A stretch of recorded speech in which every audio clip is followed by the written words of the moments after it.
Assalamualaikum. Welcome to the English class with me, Mrs. Widi. Pada pertemuan kali ini, kita akan membahas pembahasan soal job vacancy advertisement yang beberapa pekan lalu sudah saya berikan dan sudah saya nilai. Tapi mungkin bagi sebagian dari kalian ada yang masih penasaran. Apa jawabannya? Apa yang benar dan kenapa saya salah? Gitu ya.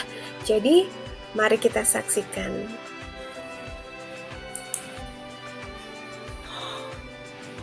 Baik, kita perhatikan di sisi sebelah kiri ada iklan lowongan pekerjaan atau job vacancy advertisement yang saya berikan.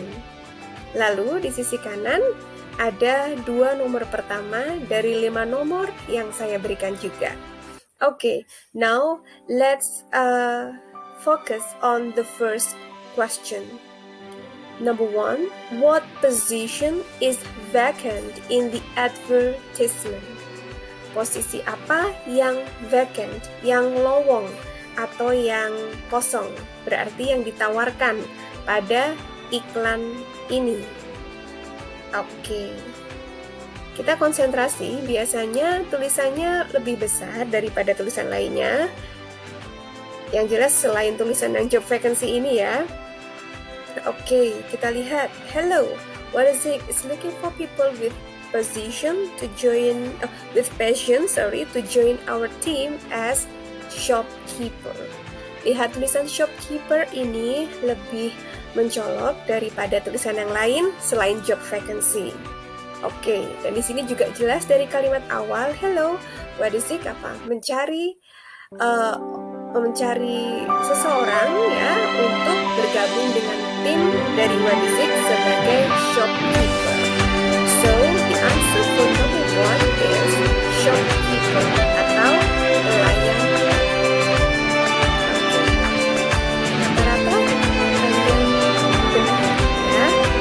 Okay, now let's go to number 2. Mrs. Anita is 24 years old in 2016. Will she apply for the position? Why? Ya, ada 2 pertanyaan dalam satu soal ini. Mrs. Anita berusia 24 tahun di tahun 2016. Dapatkah dia melamar pekerjaan untuk posisi tersebut atau untuk posisi shopkeeper ini? Nah, bagaimana cara mengerjakannya? Jika disebut 24 tahun, biasanya usia itu dicantumkan pada persyaratan dari iklan lowongan pekerjaan. Oke, mari kita lihat ke bagian persyaratan. Di sana ada qualification, kualifikasi atau requirements, persyaratan.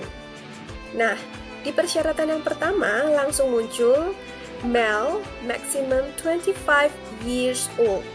Pria dengan usia maksimal 25 tahun. Kalau dilihat dari usia, maka Mrs. Anita bisa masuk.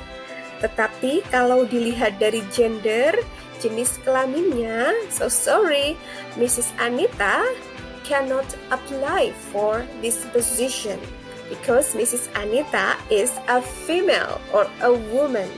Padahal yang dibutuhkan adalah a male atau pria. Jadi jawabannya no, she cannot atau no, she can't. Perhatikan ada bunyi T ya di belakang kata can. Kenapa saya tekankan ini? Karena ada beberapa siswa yang menjawab no, she can. Tidak, tapi belakangnya dia bisa. Jadi ini kan rancu ya, makanya mungkin nilainya tidak sesempurna. Teman yang menulis no, she cannot atau no, she can't. Yang ada apostrof T-nya atau petik atas T setelah kata can. Atau untuk lebih aman cukup jawab no, gitu saja ya. Lalu jangan lupa jawab untuk pertanyaan why, mengapa? Mengapa Mrs. Anita tidak bisa? Tadi sudah jelas sudah saya sebutkan bahwa Mrs. Anita is a female, so she cannot apply for the qualification. Atau because the qualification needed is for a male. Ya, persyaratannya yang dibutuhkan itu atau lowongan itu membutuhkan pria. Okay? Ya. Now, let's go to the next 3 numbers. Kita lanjut ke 3 pertanyaan berikutnya. For number 3, we have mentioned 3 requirements needed for the position. Perhatikan kata kuncinya, requirements. Requirements mean persyaratan, atau sinonimnya kita cari nih yang ada di iklan lowongan pekerjaannya, yaitu qualification. Ya, qualification, persyaratan. Kalian diminta untuk menyebutkan 3 persyaratan yang dibutuhkan untuk posisi shopkeeper ini. Dan di sana tersedia 5 persyaratan. So, just choose which one do you like. Ya, pilih mana yang kamu suka. 3 from 5. Pilih 3 dari 5 yang ada di sini. Oke, bisa pilih yang paling singkat tulisannya atau ya sesuka hati kalian. Ya. Oke, saya kira cukup jelas untuk nomor 3. Now let's continue to number 4. Do we need to attach a resume when applying for the position? Apakah kita perlu untuk attach? Perhatikan kata attach di sini. Attach means melampirkan. Ya, kadang kan kalau surat itu ada lampirannya ya. Jadi kalau lampiran bahasa Inggrisnya attachment atau enclosure. Nah, di sini kita ketemu dengan kata kerjanya attach, melampirkan. Ya, apakah kita perlu melampirkan resume ketika melamar posisi ini? Nah, kita cari persamaannya resume di dalam lowongan pekerjaan. Ada tidak? Oh, ada. Lihat di sini ada CV. Send your CV before March 20, 2016 to bla bla bla. Oke.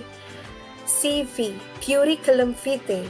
Di pembahasan video sebelumnya saya menyampaikan resume itu sama seperti CV. Walaupun ada yang mengatakan berbeda, tetapi pada prinsipnya resume CV yang dimaksud di dalam lowongan pekerjaan itu sama, yakni kita diminta untuk mengirimkan our identity, complete identity, identitas lengkap kita, biodata kita, daftar riwayat hidup. Nah, setelah identitas kita tambahkan juga riwayat pendidikan kita. Lalu ditambahkan juga mungkin bagi yang sudah pernah bekerja, tuliskan pengalaman pekerjaannya di mana, dari tahun berapa sampai berapa. Dan jika kalian punya prestasi, kalian juga bisa menyampaikan atau menuliskan prestasi apa saja yang pernah kalian peroleh. Seperti itu ya. Jadi perlu nggak kita kirim lampiran berupa resume? Yes, ya. Karena di sana diminta untuk mengirimkan CV, curriculum vitae, so it means we need to attach the resume too. Ya, so the answer is yes, we need. Atau cukup yes saja sudah oke. Oke, let's go to the last number. Number 5, we can send the application only by email, true or false. Kita bisa mengirimkan lamaran ini hanya lewat email. Jadi ini bukan pertanyaan, tetapi kalimat pernyataan. It is a statement. Nah, jika ini statement, saya minta statement ini kalau berdasarkan lowongan pekerjaan yang sebelah sini, ya, apakah benar atau salah? Ya, kita hanya bisa, hanya bisa mengirim lamaran pekerjaannya lewat email. Oke, kita cek di bagian bawah dari lowongan pekerjaannya. Di sana send your CV before March bla bla bla to. Di sana ada 2 alternatif. There are 2 options to send the CV. The first one, ya, by post, ya, kita kirim lewat post ke alamat Jalan Permata Taman Sari bla bla bla. And then bisa juga kita kirim lewat email ke alamat email what is it. Oke, jadi pernyataan itu benar atau salah? Oke, it is false. Salah ya, karena tidak hanya lewat email, but also we can send it by post too. Oke? Nah, untuk pembahasan yang job vacancy advertisement, kita cukupkan sampai sekian. Oke. Lalu kita lanjutkan ke pembahasan tugas di pekan berikutnya. Okay, let's continue to the next discussion. We are going to talk about our last meeting quiz of job application letter. Ya, kita akan mulai mendiskusikan pembahasan soal dari quiz job application letter yang saya beri pekan lalu. Okay, let's see the first question. Ya, di sebelah kiri adalah surat lamaran pekerjaannya yang nanti kalian perhatikan supaya bisa menjawab nomor 1. The question is, what will the Human Resources Department probably do after reading the letter?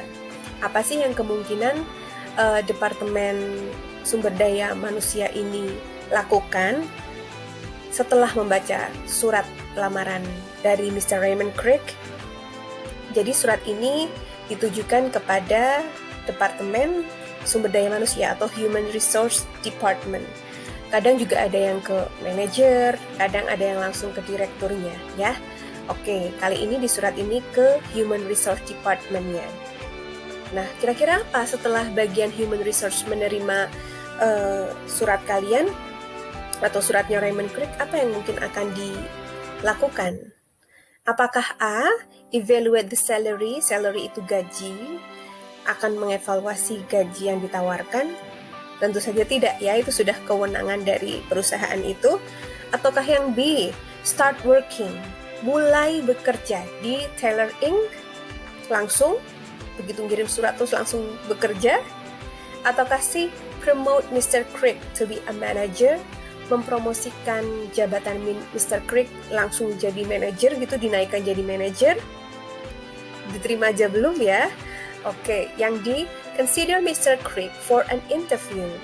Apakah mempertimbangkan Mr. Crick supaya bisa masuk ke tahap interview, wawancara, mungkin setelah membaca cover letternya lalu, oh ini kayaknya cocok ini, tapi kan harus melewati tahap berikutnya, interview? Ataukah yang terakhir, accept Mr. Crick as an entry-level programmer, langsung menerima Mr. Crick sebagai entry-level programmer? Langsung? Okay, which one is the best answer? Yes, D, ya, yang keempat, yang mempertimbangkan Mr. Crick for an interview. Consider Mr. Crick for an interview. Okay, next. Masih dengan contoh surat yang sama, ya. Silakan kalian lihat pertanyaan nomor 2. You can reach me at, ada di paragraf ketiga. The word reach yang ditanyakan adalah kata reach has the similar meaning to, memiliki persamaan makna dengan apakah A, take, mengambil, ataukah B, give, memberi, ataukah C, contact, menghubungi, ataukah D, enclose, melampirkan, ataukah E, attach, melampirkan. Jadi enclose sama attach sama ya, melampirkan. Kita lihat di dalam teksnya. Setelah you can reach me at bla bla bla, itu dilanjutkan dengan nomor telepon, ya. Berarti maksudnya si perusahaan yang dilamar atau yang dituju, kalau memang nanti mau memanggil untuk interview, bisa menghubungi, ya. Jadi reach di sini maksudnya menghubungi. Maka yang paling tepat adalah pilihan yang ketiga, yang contact. Oke. Kita lanjutkan. Suratnya sudah mulai panjang ya, dengan surat yang berbeda. Pertanyaannya, what are the skills? Skills itu keterampilan. Keterampilan apa saja yang applicant presented? Applicant itu pelamar pekerja. Jadi Mr. Raymond Crick. yang Mr. Raymond Crick itu sampaikan pada surat lamaran kerjanya. Jadi dia punya kemampuan apa aja nih yang dimiliki gitu. Oke, apakah A. Public speaking and communication skill, ataukah B. Communication and managerial skills, C. Accounting and communication skills, D. Accounting and managerial skills, ataukah E. English communication skill.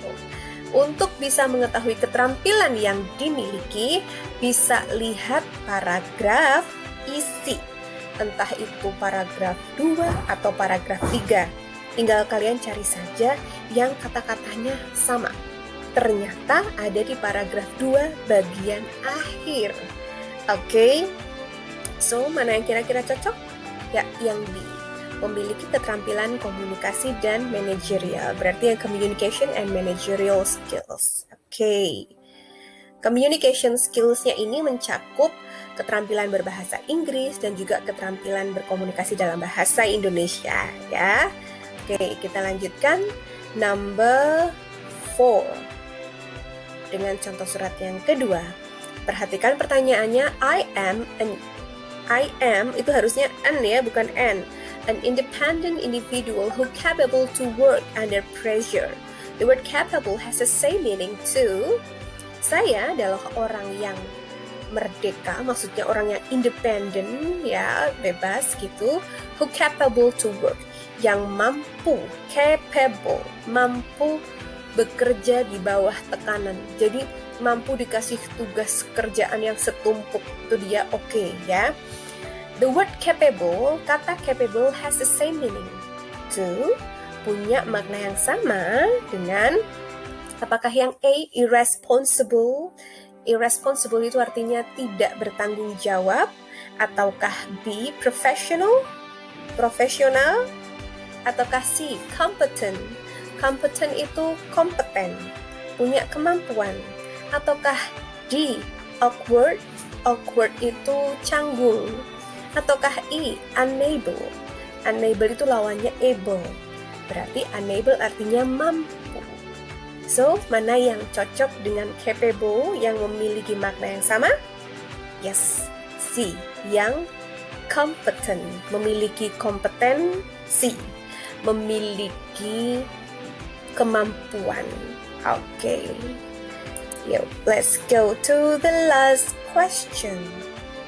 What is the job position that applicant applied for? Nah, pertanyaan ini mudah sekali. Posisi apa yang dilamar? Nah, posisi apa yang diincar nih oleh si pelamar kerja? Untuk mengetahui posisi apa yang dilamar, maka saya sudah pernah menjelaskan, lihat di paragraf pertama dari surat pengantar lamarannya, ya. Karena di bagian paragraf pertama itu ada tujuan posisi yang dilamar. Oke? Yang mana? Ya, jelas sekali melamar untuk project manager, ya. Oke, mudah. Kalau kamu mengerjakannya kemarin betul-betul teliti, insya Allah kelima soal itu bisa betul semua. Asal sabar, telaten, ya. Oke. Thank you. Semoga bermanfaat pembahasan kali ini, menambah ilmu kalian, menambah kosakata kalian. Oke? Thanks. Wassalamualaikum. Bye.